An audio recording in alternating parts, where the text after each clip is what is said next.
próximo sábado estaremos en el horario habitual para tener nuestra clase y esperamos que todos nos puedan acompañar. Les saludo con mucho gusto, muchas gracias por acompañarnos y bueno, bienvenidas a nuestro seminario de investigación, que es este seminario que corresponde ya justamente casi al finalizar el cuatrimestre. Estuvieron el seminario pasado con el doctor Ademir, con el profesor Ademir. Espero que hayan podido disfrutar de su participación. ¿Qué tal? ¿Cómo se sintieron en este seminario?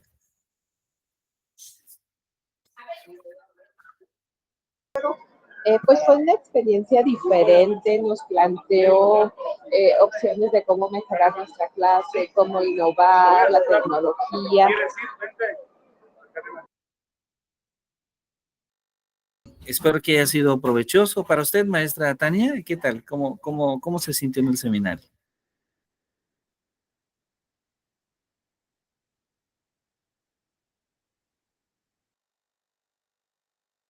Me da mucho gusto. Pues bueno, vamos entonces a comenzar nosotros. Y quiero comentar, no se preocupe, maestra Tania, quiero comentar que nuestro seminario es un seminario de investigación.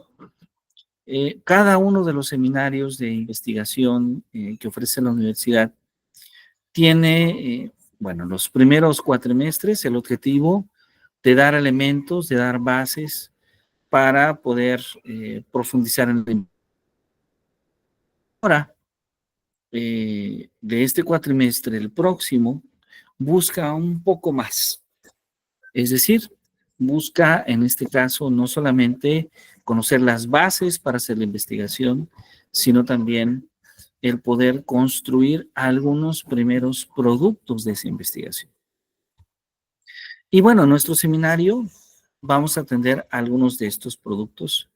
Debo anticipar que estos primeros productos son productos más básicos, pero a pesar de ser productos más básicos, siempre requieren desde luego de un esfuerzo importante, ¿sí? La escritura siempre es un proceso que requiere de trabajo, que requiere de creatividad, que requiere de reflexión. Y el objetivo justamente de esta parte es poder desarrollar esta escritura, ¿sí? Entonces, vamos a comenzar nuestra sesión justamente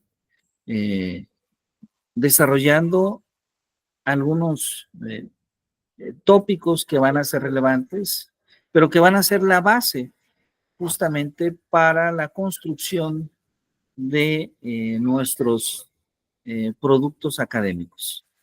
Voy a permitirme apagar un poquito mi cámara y utilizar una presentación, ¿sí?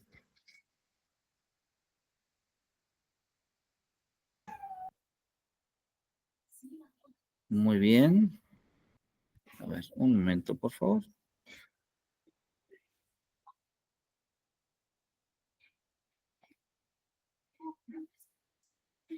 A ver, les agradezco mucho. Sí, pueden confirmarme si se ve allá. Sí, se está viendo. Muy bien, muchas gracias. Bueno, pues una parte importante de los productos académicos que de acuerdo a nuestros planes y programas de estudio de Redivay Campus Morelia, nos invita a trabajar las monografías académicas. Y bueno, tal vez la primera pregunta que tengamos que hacer consiste en preguntar a todos ustedes si antes han explorado qué es una monografía. ¿Alguien recuerda? Pues yo recuerdo cuando en la escuela nos pedían, sobre todo en la primaria y la secundaria, era como muy de moda la monografía de cierto personaje, hasta las vendían en las papelerías, la carita, y copiábamos lo que venía en el texto, pegábamos la foto y listo. Exactamente, este es, podríamos decir, el primer modelo, el modelo tradicional que nosotros tenemos con respecto a una monografía. Es correcto, es correcto. Eso es un tipo de monografía.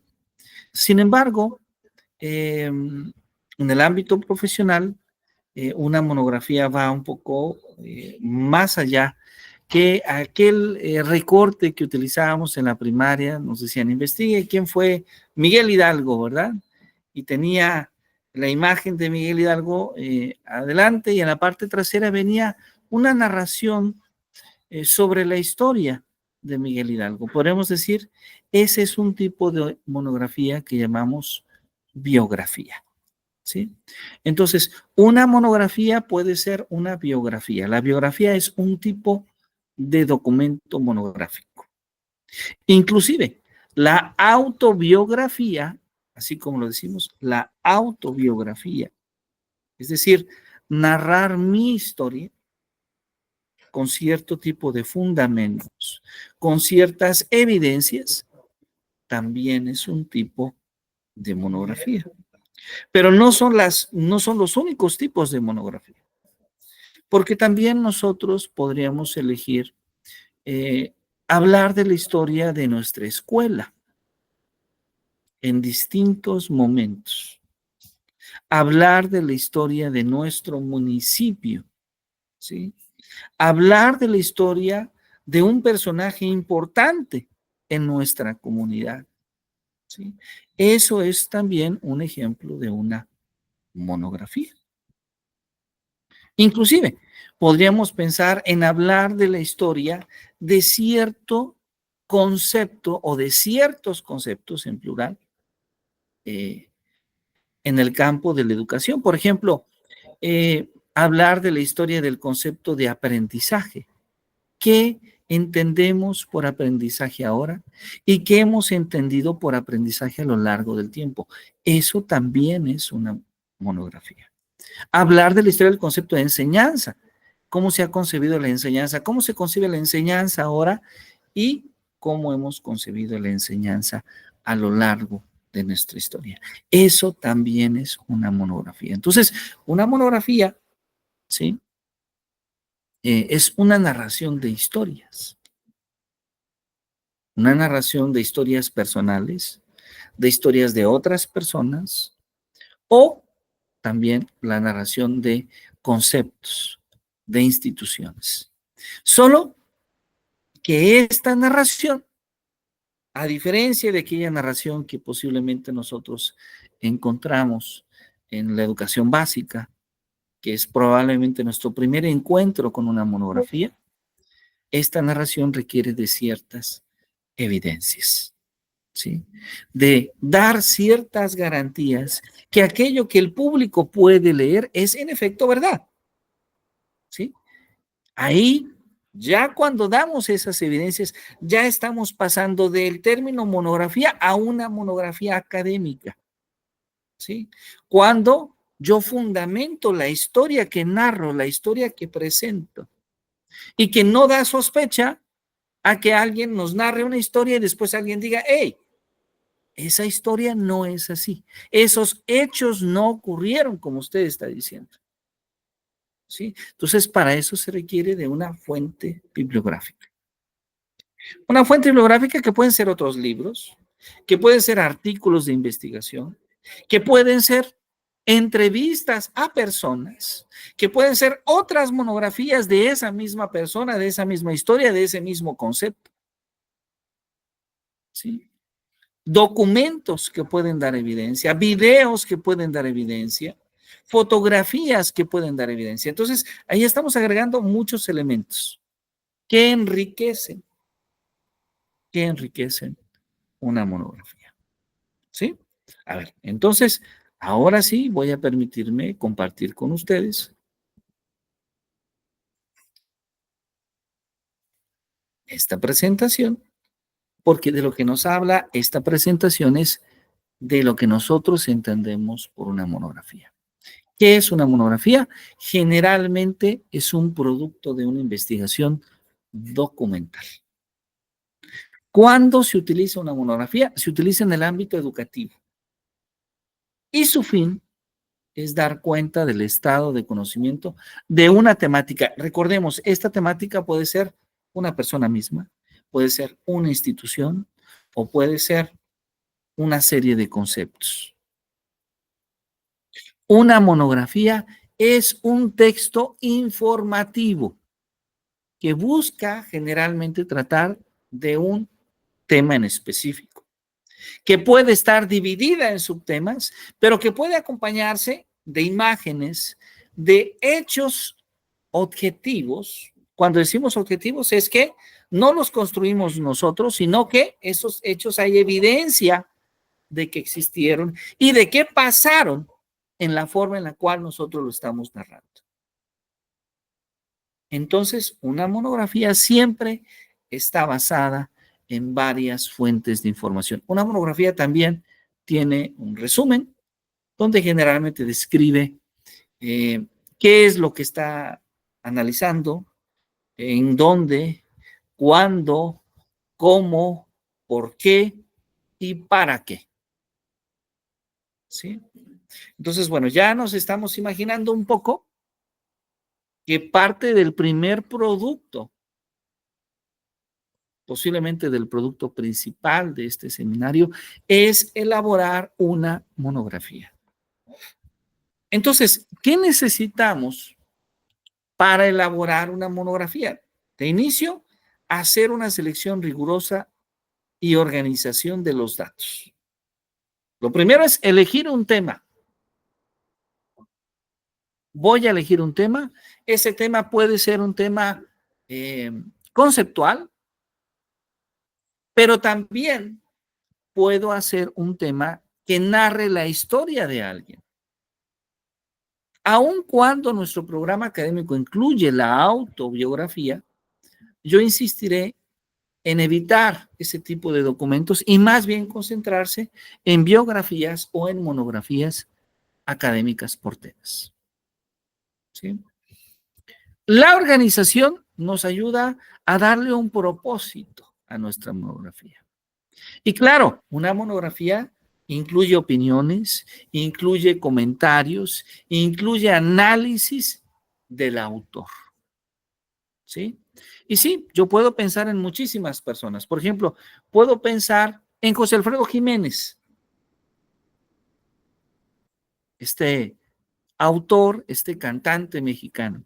Y seguramente ya hay muchas biografías de él, ya hay monografías de su vida. ¿Puedo escribir sobre José Alfredo? Sí. ¿Puedo hacer una nueva narración? Sí. Lo que nos piden es que sea original, que esté basado en temas no de corte especulativo, sino en temas donde haya siempre evidencia. Claro, José Alfredo Jiménez no es exactamente el tema que nosotros preferiríamos porque estamos en una maestría en educación y lo que nos interesa casi siempre es profundizar en temas educativos. Maestra Miriam, a sus órdenes. Dígame, ahorita me surgió una duda. ¿Cuál es la diferencia entre monografía y bibliografía? ¿Bibliografía o biografía? Perdón. Biografía, sí, perdón, biografía. Sí, Biografía y sí, monografía. gracias. La biografía, sí, es decir, la monografía puede ser de muchos tipos de textos. Uno de esos es la biografía. ¿Sí? Uno de esos es la biografía, porque la biografía es la narración de la historia de una persona, particularmente centrada en la obra de la persona. ¿Sí? ¿Puede incluir aspectos personales? Evidentemente sí, pero lo que más nos interesa cuando es biografía académica, aquí claro, cuando es biografía académica, lo que más nos interesa es la obra. ¿Sí? Cuando queremos hablar, si ustedes buscan libros de la biografía de Jean Piaget, lo que nos interesa es las teorías que hizo Jean Piaget. Y sí, ahí dice cuándo nació, ahí dice cuándo murió, ahí dice un poco que tuvo hijos, que no tuvo hijos, pero lo más importante en una biografía académica es su obra. Y claro, también podemos hablar de biografías que no son académicas. Por ejemplo, en el medio del espectáculo, cantantes, actores, personas con cierta fama escriben sus historias, pero no de corte académico. Lo que les interesa es la especulación, lo que les interesa es tener de qué hablar y hacer que la sociedad platique de ello. Pero eso no es el tema de una biografía académica. ¿Sí? La biografía académica busca hablar de la obra académica. ¿Sí? Espero haber logrado explicar, maestra Miriam. Gracias. A usted. Muy bien. Entonces, a ver, estábamos hablando sobre qué elementos debe de contener.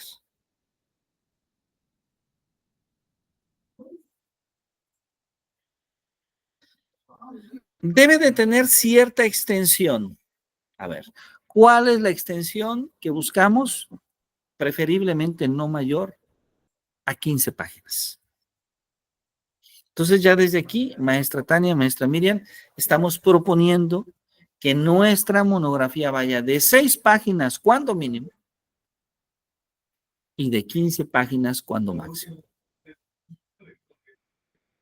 Además, es una actividad en la que respetamos la investigación científica. Es decir, el análisis que ahí se presenta debe de tener siempre una visión crítica. ¿Sí?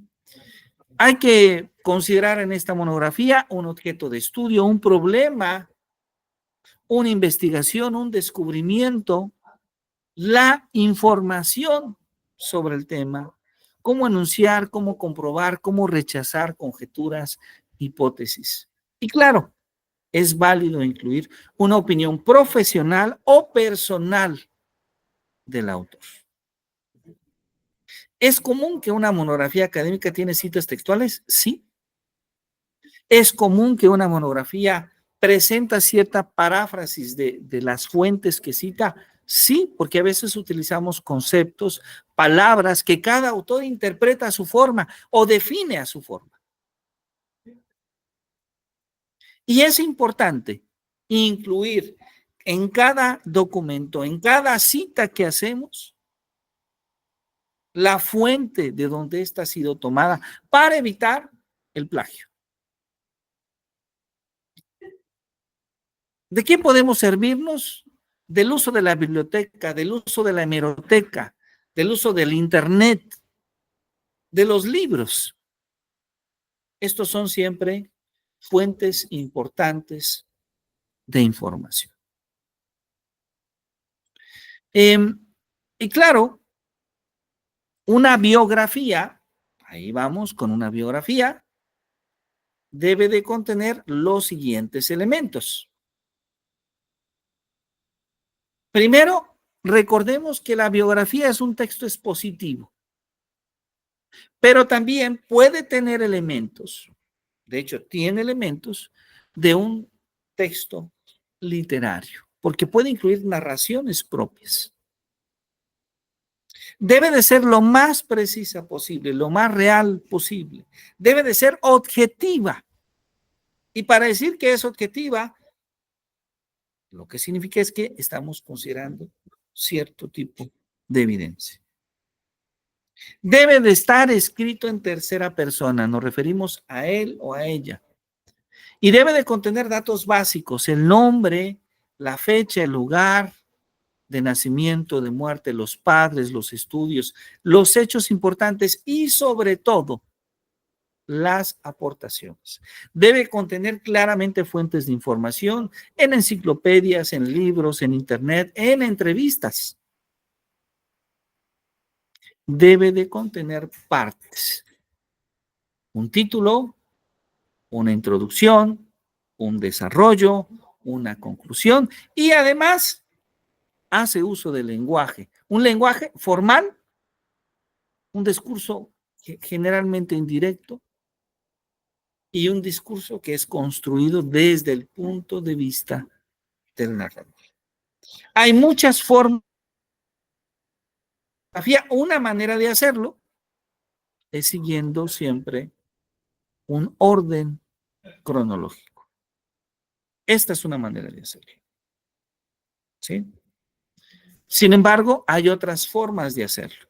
La mayoría de las personas siguen el orden cronológico, siguen ciertas etapas de la vida o ciertas categorías que los autores utilizan para describir de mejor forma a la persona.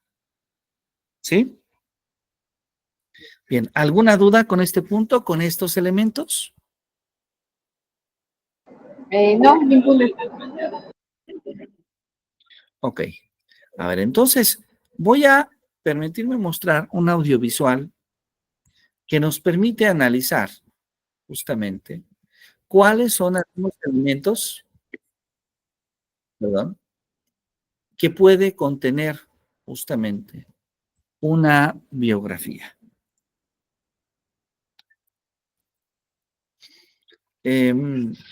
Esta biografía justamente nos permite tener una idea de que cada biografía debe de contar con un título.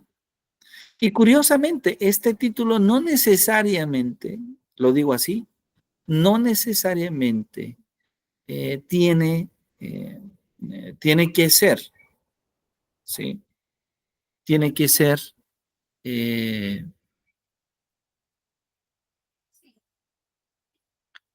un título que solamente lleve el nombre del autor, ¿sí? Sino un título que en todo caso nos hable, nos diga algo sobre ese autor, ¿sí? Es decir, ajustamos una historia, construimos una historia con los datos reales que tenemos sobre la vida de ese autor, ¿sí? Esa es una parte importante. Nosotros construimos esa historia. Entonces, ¿cuál es el producto que nosotros esperamos? Bienvenido, maestro Salvador, qué gusto que nos acompañe. Que todos podamos elaborar una biografía y que podamos inspirarnos, ¿sí? En alguna persona viva o no viva, que nos inspire en la educación, que nos parezca una historia interesante que las demás personas deban de conocer. Y que a través de esas 6 a 15 páginas podamos describir esa historia siguiendo las características que nos hemos permitido platicar. Yo ahora voy a mostrar un video, tarda alrededor de unos 20 minutos, donde se narra parte de una historia. ¿Sí? No es una biografía porque la biografía es escrita, pero nos da ideas de cómo escribir esa biografía. ¿Okay? Entonces voy a pedir a todos ustedes su atención y voy con mucho gusto a compartir este video.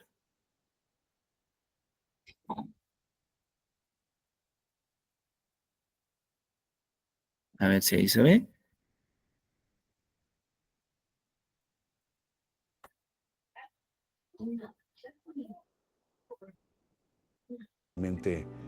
Arrobadora, una...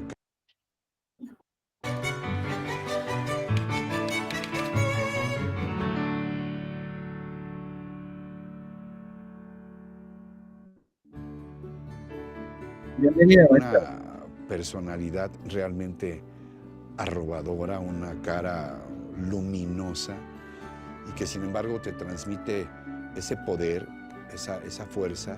El ser ese con una sensibilidad especial, con un dolor infinito y con una memoria prodigiosa. Tan llena de dolor, que supo transformar ese dolor en un instrumento de denuncia y sobre todo de que el mundo conociera la realidad guatemalteca. Aquí reposan los huesos y memorias de mis antepasados. En tus espaldas se enterraron los abuelos, los nietos y sus hijos. Aquí se amontonaron huesos tras huesos de los tuyos. los huesos de las lindas patojas que abonaron el maíz, las yucas, las malangas, los chilacayotes, los ayotes, los huicoyes y los huisquiles. Guatemala era una pequeña y tétrica historia de los abusos del poder, esa élite asociada con el poder político y sobre todo con el poder militar. Los indígenas, particularmente estos indígenas, los más olvidados, los que no hablaban español, estos indígenas eran los que más sufrían. Por supuesto que las más de las veces de parte de esta persecución sistemática de gente como Ríos Montt y otros que no se tentaban el corazón para desaparecer y quemar pueblos completos. Mi impresión es que la sociedad guatemalteca es una sociedad muy dura, los intereses del ejército son muy fuertes. Cuando se han hecho investigaciones sobre temas de derechos humanos, termina en el camino habiendo asesinatos.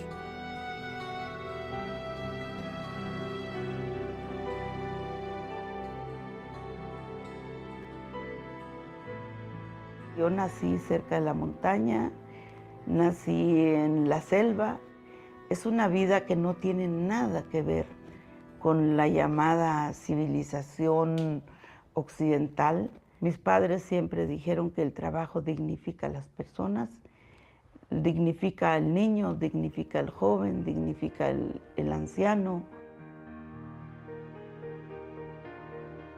Todos íbamos a cortar caña en el Rosario, en la finca Los Martínez, y nos daban como pago hojas de caña de regreso. Y con esas hojas de caña se hacía la casa. Mi padre siempre me abrió una puerta. Fue con las monjas, me ofrecía a los conventos, le decía a las monjas que yo era una buena hija y que me dieran oportunidad. La primera vez que yo salí tenía como 14 años y las monjas me tuvieron en el convento. Tuve unos padrinos belgas que pagaron mi beca y en un año saqué 1er grado a 6º grado de primaria en un programa de educación de adultos, y el 3er año ya entré en secundaria. O sea, desde el año 52 mi padre había ingresado la primera solicitud para que la tierra de Chimel se otorgara a un grupo de familias. Y él era el dirigente de ellos. Mi papá me llevaba a la capital, dormíamos a veces incluso en los juzgados, en las oficinas de gobierno, porque él peleó por la tierra desde esos años. Siempre luchó por la comunidad y había pues un terreno que era del Estado. Él quiso legalizar, pero nunca se pudo. Y mi padre siempre dijo, pues este es nuestro derecho, porque los que vivían muchísimos años ahí, ¿cómo es posible que nos lo van a quitar, va? Ni habíamos nacido cuando él empezó a visualizar todo eso. Pues sí, lo golpearon, lo maltrataron. Él estuvo muchísimos momentos en riesgo de muerte por encabezar la lucha de las 57 familias que estaban ahí.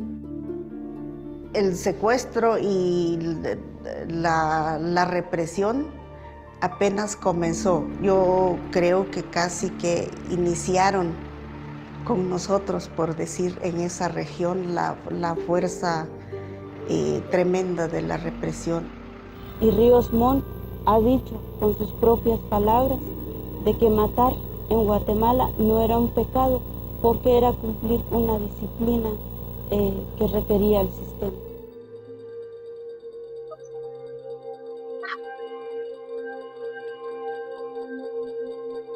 El año 79 había sido secuestrado, torturado y quemado vivo mi hermano Patrocinio. Había un miedo al Estado, un miedo al Estado. Nosotros ya no veíamos el Estado como algo que te protegiera. Veías a los policías como enemigos, como los soldados, tenías un terror para ver a todos ellos. Y platiqué con mi papá en un pueblo que se llama Lemoa. Fue la última vez que vi y me dijo, yo pedí a Madre Juana Vázquez que te ingreses en su convento. Y yo quiero ir a entregarte ahí. Y le dije, está bien. Entonces así se fue mi papá y de ese entonces lo que supe de mi padre fue ya cuando ya lo habían quemado. Fue quemado vivo mi padre en la Embajada de España, el 31 de enero del año 80. Y todavía regresé al pueblo para ir a ver a mi mamá. Yo dije, mi madre tiene que salir de aquí. Pero ella no tenía planeado salir. Me quedé yo sola con mi madre y 3 meses después es que fue secuestrada y también asesinada mi madre. Cuando supe es que mi madre había sido secuestrada, más bien las hermanas monjas no me la dijeron pronto porque tenían el temor, pues a lo mejor yo regresaría al pueblo a buscar a mis hermanas. Entonces ya empecé una vida clandestina en Guatemala. Así, en esas condiciones, lo único que me convencieron las hermanas era salir del país. La acogieron unas monjas belgas en Guatemala que ellas mismas tramitaron después que en México la recibiera don Samuel Ruiz. Monseñor dijo, yo todos los días que me levanto, estiro el pescuezo y miro a tu país. Yo vivo en la frontera de tu país. Fue eso lo único para mí mágico y no quería perder de vista a Monseñor Samuel Ruiz. Ahí estaba prácticamente sin hablar, en un estado perdido, ¿no? Casi. Y poco a poco empezó a recuperar la voz y todo. Ella me contó después que soñó con su padre y su padre le dijo, ¿qué te pasa? ¿Por qué estás tan silenciosa? Tienes que salirte a pelear. En ese momento para Rigoberta México fue la vida. Entonces, don Samuel tuvo mucho tiempo en San Cristóbal, en las casas, y con él aprendió que este era un país distinto al suyo, pero que finalmente éramos lo mismo, ¿no? Y en Chiapas realmente para mí marcó las pautas de mi carrera. Yo me dediqué a los refugiados guatemaltecos acá en México. Me convertí en miembro de las comisiones permanentes. Tocamos la puerta del alto comisionado para refugiados, tocamos la puerta del gobierno mexicano. Se creó la Comisión Mexicana de Ayuda a Refugiados. Vino un apoyo significativo de muchas instituciones de derechos humanos. Y estaba en las montañas de Chiapas cuando oí ya en el año 83 que la señora Burgos había ganado un premio en La Habana por su libro y que su libro se llamaba Me llamo Rigoberta Menchú. Y así me nació la conciencia. Y yo dije, bueno, ese libro han de ser el mío. El libro lo dicté cuando estaba pasando los hechos. Es una memoria colectiva de Guatemala. Claro, allí empezó la controversia, porque lo que correspondía en la legalidad es que hubiéramos sido coautores del libro. Pero yo no dije nada porque lo más importante para mí era que se escuchara mi vida, que irrumpiera el silencio, que llegara a lo más lejos posible.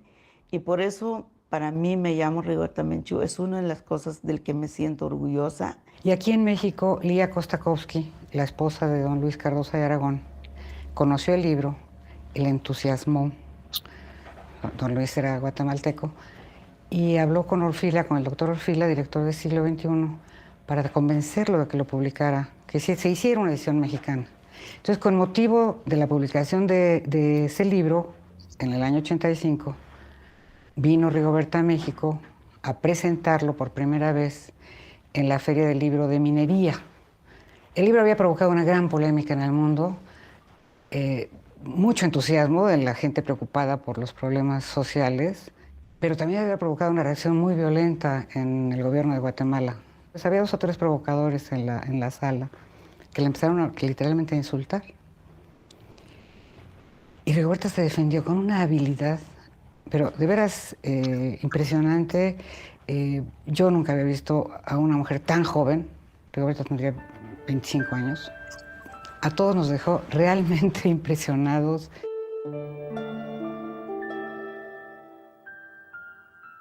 Desde el año 82 llegué a la U.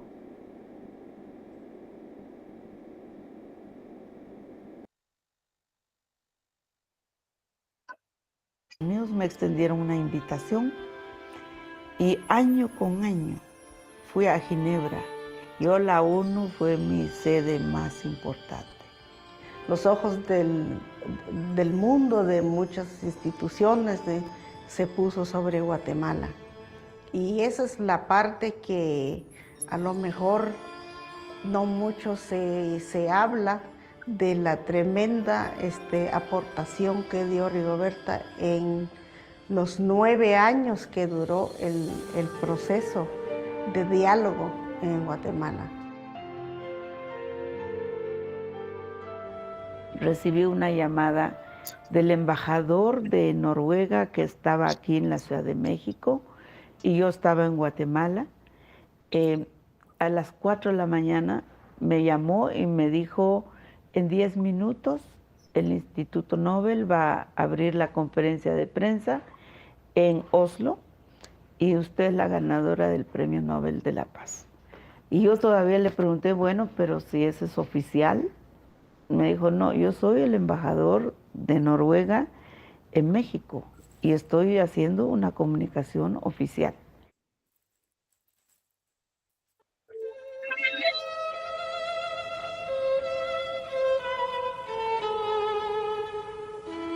Tuve 2 reacciones. Uno fue que hubiera querido ver a papá, mamá, los hermanos, acompañándome en ese día y sentía mucha nostalgia por ellos. Para tener premio Nobel no era necesario que mis padres estuvieran muertos y muchos otros, pero al mismo tiempo era un mensaje muy grande para el siglo que vivimos.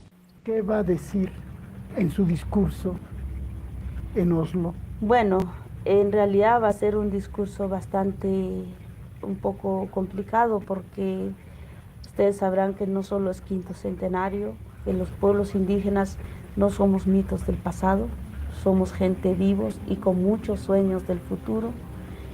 Y yo dije así exactamente, quiero exiliar la medalla, el premio Nobel, hasta que se respeten los derechos humanos en Guatemala.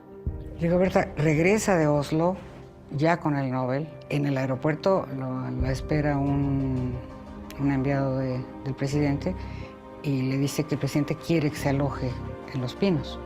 Y luego, cuando Salinas le dijo que qué quería hacer con el Nobel, como es muy lista, le dijo que quería ponerla en el Templo Mayor. Y como ya le había preguntado, tuvo que aceptar. Entonces hizo una ceremonia en el Templo Mayor y le dice, ¿pero dónde quieres que esté? Y ella decía, aquí en la entrada.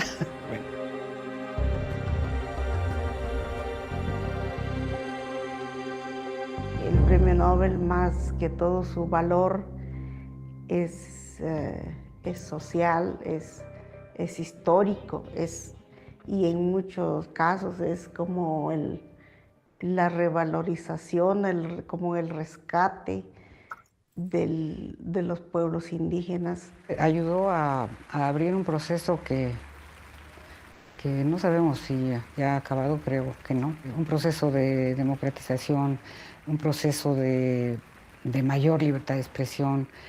Hizo posible que se organizaran las comisiones de la verdad y de la memoria histórica, que Rigoberta es una de las que encabezan uno de esos movimientos, para que no solo el mundo, sino los propios guatemaltecos conozcan y sepan lo que pasó.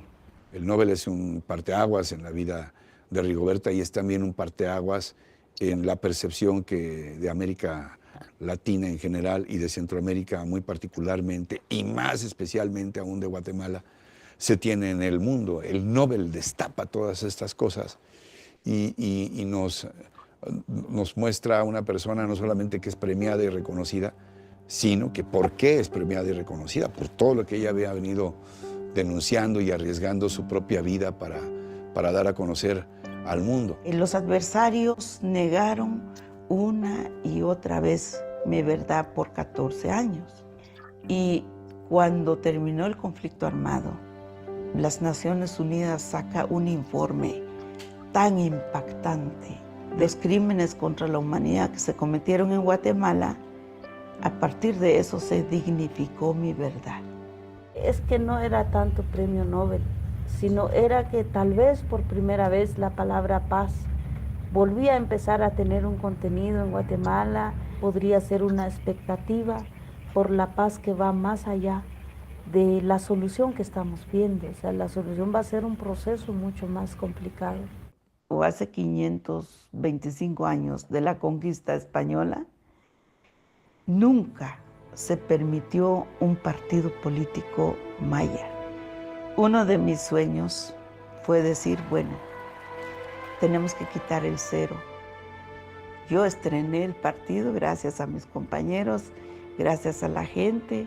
Rigoberta ha lanzado su candidatura a la presidencia de su país, más que con la idea de que triunfaría, con la idea de utilizar la posibilidad que da el ser candidata a la presidencia de su país para expresar su pensamiento. Guatemala es una sociedad muy compleja, muy racista, y tengo la impresión de que Rigoberta no calculó bien la primera vez que se postuló. Siento que se deslumbró un poco Rigoberta y pensó que podía hacerlo cuando objetivamente no era posible, ¿no? Pero claro, desde dentro y preocupada por su país, ella quería hacer algo más. Simplemente creo que no tenía con qué competir. Era una figura, pero pues no tenía partidos, no tenía respaldos económicos, etc. Y una líder como ella, ¿no? Una dirigente que se forma en las bases, al entrar en la política es un asunto complicado. ¿En qué momento los principios entran en choque con el pragmatismo político que necesitas para ganar una elección? Entonces, son saltos que yo creo que hay que dar, pero entiendo que no son saltos sin costos. El Frente Amplio trae una historia de lucha campesina. Y si en un momento dado quiso ser presidenta, bueno, pues eso no es ningún pecado. O sea, quiso cambiar el destino de su país. No fue posible, pero esto no hace ninguna mella para mí en su integridad, pues, integridad tanto moral como social y política, ¿no? No es mi fuerte, yo soy una mujer que tengo muchos horizontes, soy un premio Nobel, soy un guía espiritual, quiero ser...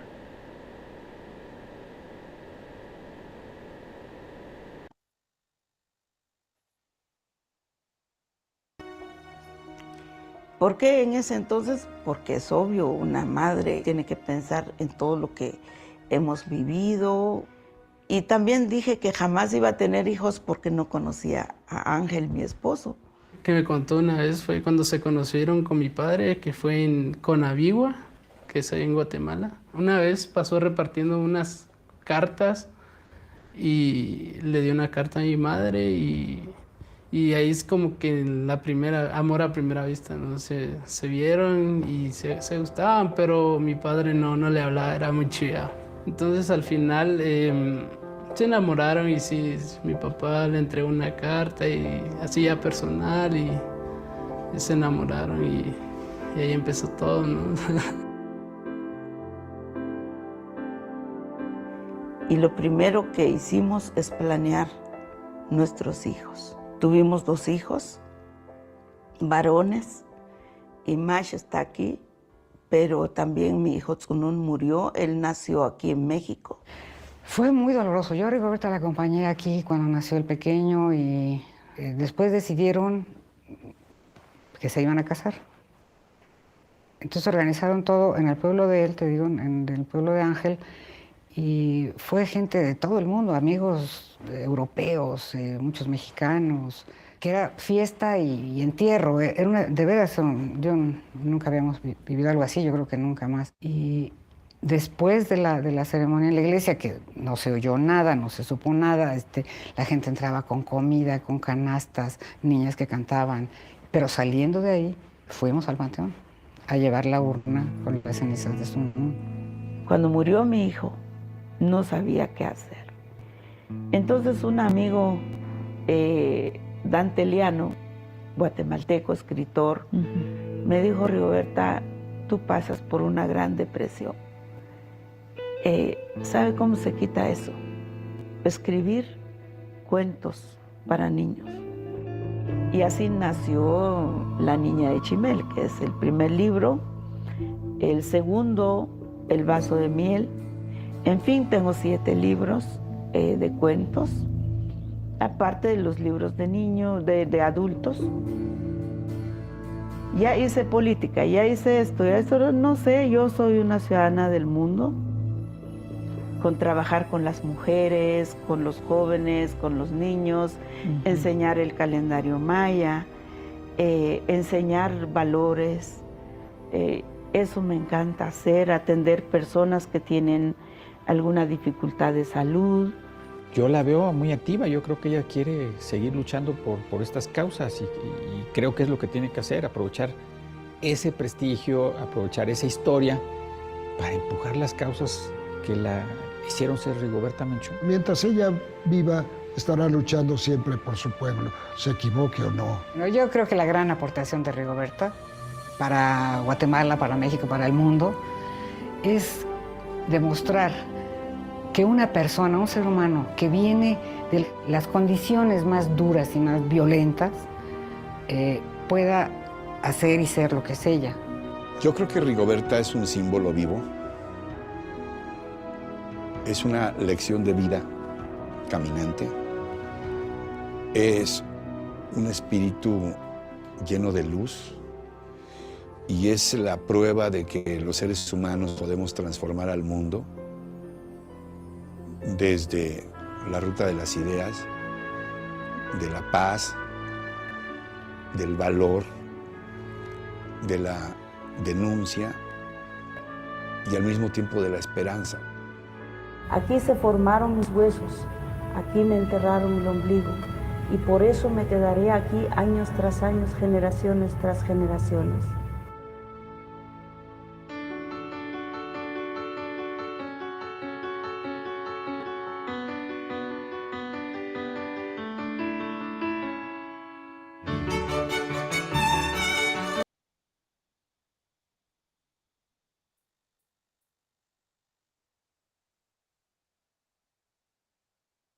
Muy bien, bueno, ¿por qué ver este documental? Pues justamente porque si observamos, aunque es un instrumento distinto, podemos ver estos matices entre la narración de la historia, entre la opinión, entre el análisis, que justamente son los elementos que debe de contener una monografía académica. Una monografía académica en el formato de biografía. Bien, ¿qué les parece esta historia? ¿Qué les parece este tipo de matices a lo largo de todo el video? Maestra Tania, maestra Miriam. Pues ya como viendo el ejemplo, aunque como usted dice, siendo un formato de video diferente a lo que se nos está solicitando de un formato escrito, pero como que apreciamos, o al menos yo aprecio un poquito más los aspectos que pueden ir como usted nos decía, a lo mejor un poquito como de la vida personal, pero hacer énfasis en los aspectos importantes, en este caso profesionalmente. Entonces, pues sí es un acercamiento como para ir pensando en lo que se nos está solicitando. Perfecto, perfecto. Bueno, pues entonces nuestra intención es hacer una invitación a todos los compañeros de nuestra clase, todas las compañeras, para que pensemos en un tema y para que comencemos nuestra escritura. ¿Sí? Es un seminario distinto a otros, porque otros seminarios son más de corte conceptual. Ahora no es un seminario de corte conceptual, ahora nuestro seminario lo que busca es construir un producto académico. Entonces, me gustaría detenerme aquí para que el próximo sábado, en punto de las 10 de la mañana, ustedes puedan presentar un primer avance en su escritura. Y claro, es complejo, pero hay que definir el tema, hay que definir si es una biografía, la persona, y ya empezar a redactar parte de esa biografía para que podamos, si ustedes están de acuerdo, hacer una primera revisión. ¿Qué les parece esta actividad? En cuanto a la persona que escojamos, ¿tiene que ser del ámbito educativo? Sí, preferiblemente podemos pensarlo en el ámbito educativo, en el ámbito de la ciencia o de la cultura. Preferiblemente educación, ciencia y cultura. Estos serían los requisitos. Y claro, que podamos tener toda la información a la mano para que podamos hacer un documento de calidad que inclusive, ¿por qué no? Pudiese ser publicable. Muy bien. Muy bien. Bueno, no sé si alguien tenga alguna pregunta, alguna duda. Pues las dudas yo creo que al menos a mí me van a surgir cuando empiece a escribir, porque de repente usted lo pone bien fácil, 6 páginas, pero ya así como que a la hora de la hora, así, ay, 6 páginas, déjeme subirle la letra al número 15. Vamos a motivarnos, maestra Miriam, vamos a motivarnos. Bueno, debe de ser en Times Roman número 12, interlineado simple, por favor. Y bueno, nos vemos si están de acuerdo entonces el próximo sábado a las 10 de la mañana para revisar su primer avance. Ya ve, ya no lo puso más difícil, interlineado simple, yo lo iba a hacer a doble espacio. Bueno, hay que motivarnos en la escritura. Estamos cerca, nos empezamos a acercar, pues ya la mitad para adelante de la maestría. Y pues bueno, ya eso nos va a dar responsabilidad poco a poco sobre la escritura para ir llegando a la conclusión con productos interesantes y finalmente obtener el grado. Bueno, pues si hay alguna duda, estoy a sus órdenes y si no, nos vemos el próximo sábado en punto de las 10 de la mañana. Gracias, nos vemos el próximo sábado. Nos vemos entonces. Muchísimas gracias. Pásenla muy bien y ha sido un placer verles. Muchas gracias por su apoyo y sus atenciones. Muchas gracias.